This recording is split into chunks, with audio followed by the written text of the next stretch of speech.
ഇപ്പോഴത്തെ ഭാരവാഹികളിരിക്കുന്ന ഈ അസോസിയേഷനിൽ എൻ്റെ മുൻ അനുഭവത്തിൻ്റെ പേരിൽ എനിക്ക് ഇവിടെ വരാൻ ഏറ്റവും യോജിച്ച വസ്ത്രവും ഏറ്റവും നല്ല വസ്ത്രവും ഇത് തന്നെയാണെന്ന് എനിക്ക് തോന്നിയതുകൊണ്ടാണ് ഇങ്ങനൊരു വേഷത്തിൽ ഇവിടെ വന്നത്.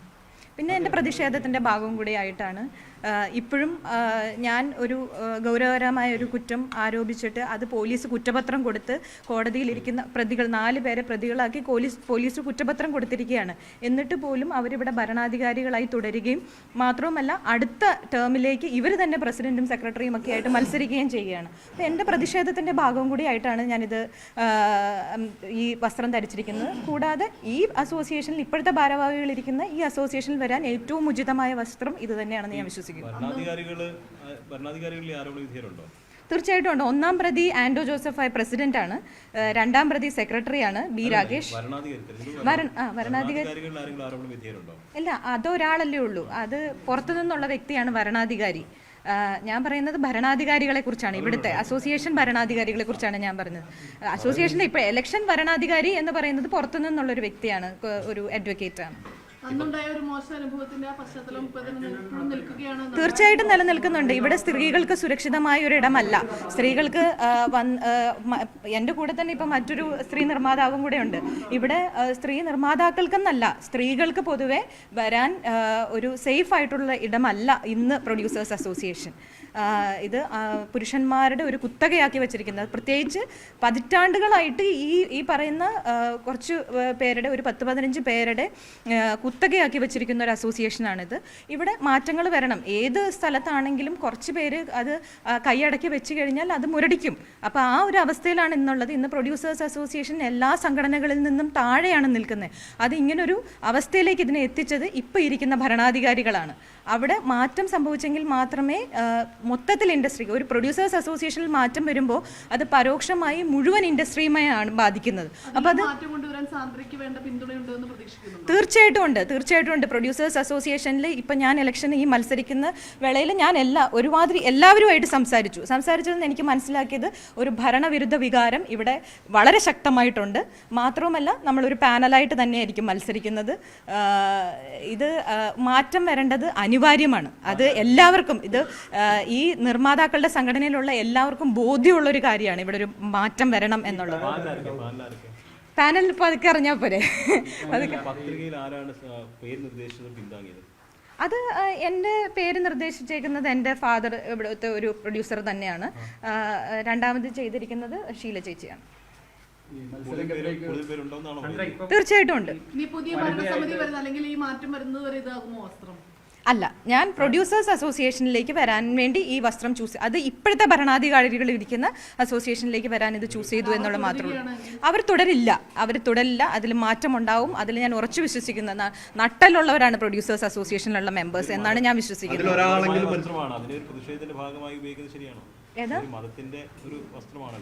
അങ്ങനെയല്ല, ഇത് അങ്ങനെ ഒരു മതത്തിന്റെ ഭാഗമാക്കേണ്ട കാര്യമില്ല. ഇത് ഇപ്പം ഞാനൊരു ക്രിസ്ത്യാനിയാണ്. അപ്പോൾ ഇത് ബൈബിളിൽ സാറ ഇട്ടിരുന്ന വേഷവും കൂടിയാണ്.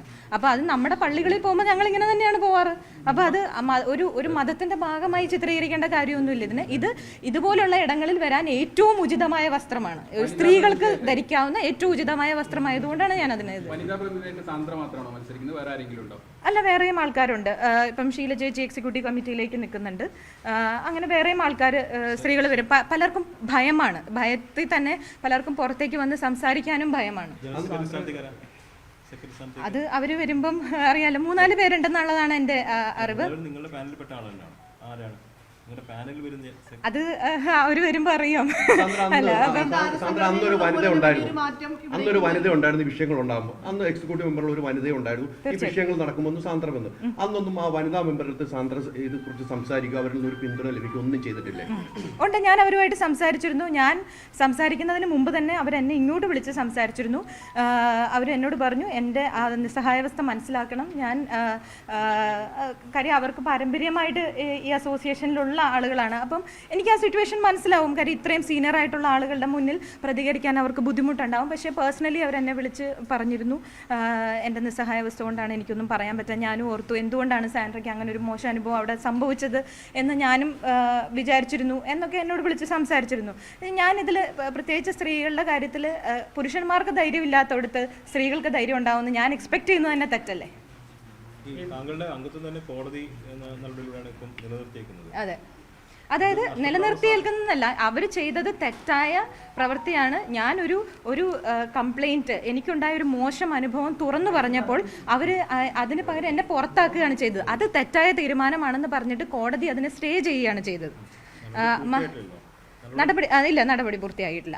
അതുപോലെ തന്നെ ഇപ്പം ഇവിടെ ആരെന്ത് ചോദ്യം ഉന്നയിച്ചാലും അവരെ പുറത്താക്കുക എന്നുള്ളൊരു രീതിയാണ് പ്രൊഡ്യൂസേഴ്സ് അസോസിയേഷനിലുള്ളത്. ഇപ്പോൾ ഷീല ചേച്ചി കുറച്ച് ചോദ്യങ്ങൾ ഉന്നയിച്ചിരുന്നു, പ്രൊഡ്യൂസേഴ്സ് അസോസിയേഷനെ സംബന്ധിച്ച് ചില കാര്യങ്ങൾ ചോദിച്ചിരുന്നു. അതിന് അവർക്ക് ഉടനെ ഷോക്കോസ് നോട്ടീസാണ് പ്രൊഡ്യൂസേഴ്സ് അസോസിയേഷൻ കൊടുത്തത്.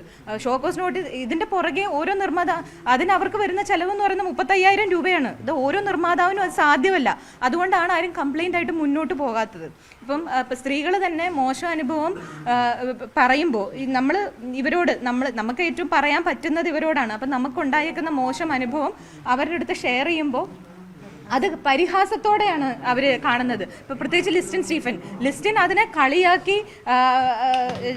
അത് എന്താ പറയുക, ഞാൻ ഒരു പൊതുമാധ്യമങ്ങളിൽ അങ്ങനെ പറയാൻ പാടില്ല, അത്രയും മോശമായിട്ടാണ് ഒരു പുരുഷൻ മോശമായി പെരുമാറി എന്ന് പറഞ്ഞപ്പോൾ ലിസ്റ്റിൻ സ്റ്റീഫൻ അത്രയും മോശമായിട്ടാണ് അവരോട് പ്രതികരിച്ചത്.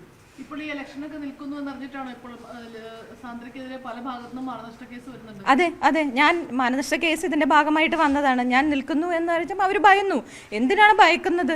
ഇത് മാറിക്കൊടുക്കാൻ തയ്യാറാവണം. അവർ എന്നും ഈ കസേര കെട്ടിപ്പിടിച്ചുകൊണ്ടിരിക്കുക എന്ന് പറയുന്നത് ശരിയായ കാര്യമല്ലല്ലോ. ആളുകൾ മാറി വന്നെങ്കിൽ മാത്രമേ പുരോഗതി ഉണ്ടാവുള്ളൂ. ഇപ്പം ഞാൻ തന്നെ ഈ അസോസിയേഷനിൽ ഈ പ്രാവശ്യം പ്രസിഡന്റായി ജയിക്കുകയാണെങ്കിൽ അടുത്ത ടേമിൽ ഞാൻ ഇരിക്കില്ല. ഞാൻ മാറിക്കൊടുക്കണം. പുതിയ ആളുകൾക്ക് അവരുടെ പൊട്ടൻഷ്യൽ കാണിക്കാൻ അതിനുള്ള അവസരം ഉണ്ടാക്കി കൊടുക്കണം. അതിന് സമ്മതിക്കാതെ വർഷങ്ങളായിട്ട് 10-15 പേര്, ഇപ്പം ഹേമ കമ്മിറ്റിയിൽ പറയുന്ന പോലെ, ഒരു പവർ ഗ്രൂപ്പ് എന്നൊക്കെ പറയുന്ന പോലെ 10-15 പേര് അടക്കി വാഴുന്ന ഒരു അസോസിയേഷനാണിത്. അതാണ് ചോദിക്കാൻ വന്നത്. ഈ ജനാധിപത്യമായ രീതിയിലാണ് കഴിഞ്ഞ വർഷങ്ങളൊക്കെ തെരഞ്ഞെടുപ്പിന് മുമ്പൊക്കെ ഉണ്ടാവാറുള്ളത്, ഇങ്ങനെ പോളിംഗ് അങ്ങനെയൊക്കെ ഉണ്ടാവാറുള്ളത്. അത് സമാജത്തിലൂടെ തെരഞ്ഞെടുക്കുകയാണോ പതിവ്? അല്ല, ഇവിടെ പാനൽ ഉണ്ടാവാറുണ്ട്. ആ പാനലിനാണ് ആൾക്കാർ വോട്ട് ചെയ്യുന്നത്. അതുപോലെയാണ്. ഇപ്പൊ വേറെ ആരും ഇവർക്കെതിരെ വരുന്നില്ല. ഇപ്പൊ പോലും പ്രസിഡന്റ് ആയിട്ട് നിൽക്കുന്നത് ശ്രീ ബി രാകേഷ് ആണെന്നാണ് എൻ്റെ അറിവ്. അദ്ദേഹത്തിനെതിരായി നിൽക്കാൻ ഞാനല്ലാതെ വേറൊരാളില്ല ഇവിടെ. അപ്പോൾ അത് തന്നെ പരിതാപകരമായ ഒരു സിറ്റുവേഷനാണ്. മുന്നോട്ട് വരുന്നില്ല ആളുകൾ. മത്സരിക്കണ്ടേ? ഈ 2-ാം തീയതിയാണ് ഇതിൻ്റെ അവസാന ഡേറ്റ്. നോമിനേഷൻ സമർപ്പിക്കേണ്ട അവസാന ഡേറ്റ്. 4-ാം തീയതി സ്ക്രൂട്ടണിയാണ്. അപ്പോൾ ഇനിയും എനിക്കെതിരെയുള്ള അവരുടെ ഒളിയമ്പുകൾ ഇരിക്കുകയാണെന്നുള്ളത് എനിക്കറിയാം. എന്നാലും ഈ നോമിനേഷൻ തള്ളാനായിട്ടുള്ള എല്ലാ പരിപാടികളും എല്ലാ ആസൂത്രണങ്ങളും അവർ നടത്തുന്നുണ്ട്. എന്നാൽ പോലും ഞാൻ ഒരു ഫൈറ്ററാണ്. ഞാനത് അവസാനം വരെ ഞാൻ പൊരുതുക തന്നെ ചെയ്യും. എപ്പോഴും കൂടെ ഇന്ന് ഇവിടെ ഫൈറ്റുന്നത് വിനയൻ സാറാണ്. വിനയൻ സാർ മത്സരിക്കുന്നുണ്ട്. ഇതിൽ പൂർണ്ണ പിന്തുണയുണ്ടോ? തീർച്ചയായിട്ടും ഉണ്ടെന്നാണ് എൻ്റെ വിശ്വാസം. മത്സരിക്കുന്നുണ്ട്. എനിക്കറിയത്തില്ല അദ്ദേഹം മത്സരിക്കുന്നുണ്ടോ ഇല്ലയോ എന്നുള്ളത് എനിക്കറിയത്തില്ല. പക്ഷേ അദ്ദേഹത്തിൻ്റെ പൂർണ്ണമായ പിന്തുണ ഉണ്ടെന്നുള്ളത് ഞാൻ വിശ്വസിക്കുന്നു. ഈ തുറിച്ചുനോട്ടങ്ങൾ ഒഴിവാക്കാൻ വസ്ത്രധാരണ രീതി മാറ്റിയാൽ മതി എന്നുള്ള ഒരു അഭിപ്രായത്തോട് ന്യായീകരിക്കുന്നതായില്ലേ ഈ ഒരു പർദ്ദയിൽ? അതല്ല. ഇത് ഞാൻ എൻ്റെ മാത്രം നിലപാടിൻ്റെ ഭാഗമായിട്ട് എൻ്റെ പ്രതിഷേധം അറിയിക്കുക എന്നുള്ളൊരു നിലപാടിൻ്റെ ഭാഗമായിട്ടാണ് ഇന്ന് ഈ തീർച്ചയായിട്ടും അതെ. അതിനോട് ഞാൻ യോജിക്കുന്ന ഒരാളാണ്. പക്ഷേ ഇന്ന് ഞാൻ നോമിനേഷൻ കൊടുക്കാൻ വരുമ്പോൾ എൻ്റെ ഒരു പ്രതിഷേധ സൂചകമായി ഞാൻ ഈ വസ്ത്രം, ഇത് നമ്മുടെ ശരീരഭാഗങ്ങളെല്ലാം കവർ ചെയ്യുന്ന ഒരു വസ്ത്രമായതുകൊണ്ട് ഇങ്ങനൊരു വേഷം ധരിച്ചു എന്ന് മാത്രം.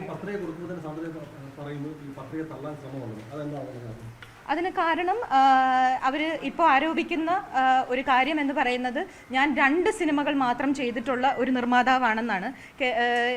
അങ്ങനെയല്ല എന്നുള്ളത് ഒരു വസ്തുതയാണെങ്കിലും ഞാൻ 16ഓളം സിനിമകൾ നിർമ്മിച്ചിട്ടുള്ള ഒരു നിർമ്മാതാവാണ്. കൂടാതെ 9 സിനിമകൾ എൻ്റെ സ്വന്തം പേരിൽ സെൻസർ ചെയ്തിട്ടുള്ളൊരു നിർമ്മാതാവ് കൂടെയാണ്. പക്ഷേ ഈ കഴിഞ്ഞ 2 സിനിമകളെ മാത്രം വെച്ചിട്ടാണ് ഇപ്പോൾ അവർ ഇതിനെ തള്ളാനായിട്ടുള്ളൊരു ശ്രമം നടത്തുന്നത്. അത് തെറ്റായ കാര്യമാണ്. ബൈലോയ്ക്ക് എഗെയിൻസ്റ്റ് ആയിട്ടുള്ളൊരു കാര്യമാണ്. ബൈലോയിൽ പറഞ്ഞിരിക്കുന്നത് ഏത് റെഗുലർ മെമ്പറിനും 3 സർട്ടിഫിക്കറ്റ് കാണിച്ചു കഴിഞ്ഞാൽ അവർക്ക് മത്സരത്തിൽ ഇവിടുത്തെ കീ പോസ്റ്റിൽ മത്സരിക്കാം എന്ന് കൃത്യമായി ബൈലോയിൽ പറഞ്ഞിട്ടുണ്ട്. ഉണ്ട്. ഞാൻ ഈ നാമനിർദ്ദേശ പത്രികയുടെ കൂടെ തന്നെ 3 സെൻസസ് സർട്ടിഫിക്കറ്റും വെച്ചു. സക്രിയയുടെ ഗർഭിണികൾ, മങ്കി പെൻ, അടികപ്പിയാരെ കൂട്ടമണി, ഈ 3 സിനിമകളും എല്ലാവർക്കും അറിയാവുന്ന സിനിമകളാണ്. ഈ 3 സിനിമകളുടെയും സെൻസർ സർട്ടിഫിക്കറ്റ് എൻ്റെ പേരിലാണ് ഈ 3 സിനിമകളും സെൻസർ ചെയ്തിരിക്കുന്നത്. ഈ ആരോപണങ്ങളിൽ നിയമ നടപടിയായിട്ട് തന്നെ മുന്നോട്ട് പോകാനാണോ തീരുമാനം? തീർച്ചയായിട്ടും അതങ്ങനെ തന്നെ കേസ് അത് അങ്ങനെ തന്നെ നടക്കുന്നുണ്ട്.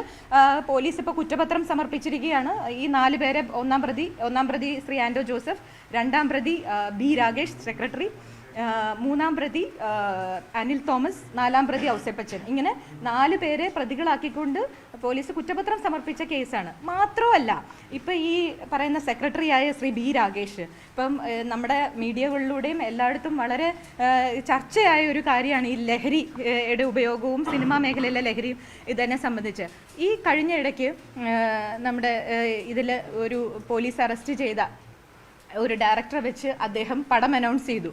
അപ്പോൾ പോലും പ്രൊഡ്യൂസേഴ്സ് അസോസിയേഷനിലെ മറ്റ് നിർമ്മാതാക്കളോട് പറയുന്നത് ഇവർ ഈ നടന്മാരുടെ കയ്യിൽ നിന്ന് അഫിഡവിറ്റ് വാങ്ങണം എന്നാണ്. ഇവർ ലഹരി ഉപയോഗിക്കില്ല എന്നുള്ള അഫിഡവിറ്റ് വാങ്ങണം എന്ന നിബന്ധന വെക്കുമ്പോൾ, ഒരു സൈഡിൽ കൂടെ നിബന്ധന വെക്കുമ്പോൾ പാവപ്പെട്ട ഈ നിർമ്മാതാക്കൾ പോയി ആർട്ടിസ്റ്റിനോട് ഈ അഫിഡവിറ്റ് ചോദിക്കുമ്പോൾ അത് സ്വാഭാവികമായിട്ടും ആർട്ടിസ്റ്റ് അതിൽ നിന്ന് പിന്മാറും. അപ്പോൾ ആ പ്രോജക്റ്റ് നഷ്ടമാവുകയാണ് ഉണ്ടാവുക. അപ്പോൾ ഇവിടെ സെക്രട്ടറി ചെയ്യുന്ന എന്താണ്, സെക്രട്ടറി അതേ ഡയറക്ടറെ വെച്ച് ഉടനെ തന്നെ പടം അനൗൺസ് ചെയ്യുന്നു. എന്ത് നിലപാടാണ് അതെന്ന് എനിക്ക് മനസ്സിലായില്ല. ഇങ്ങനെയാണ് ഈ ഒരു പഴഞ്ചൊല്ലുണ്ടല്ലോ, ഈ കാർന്നവർക്ക് എന്തും ചെയ്യാം എന്ന് പറയുന്നത്, അതേപോലത്തെ ഒരു കാര്യമാണ് ഇവിടെ നടന്നുകൊണ്ടിരിക്കുന്നത് ഇപ്പോൾ.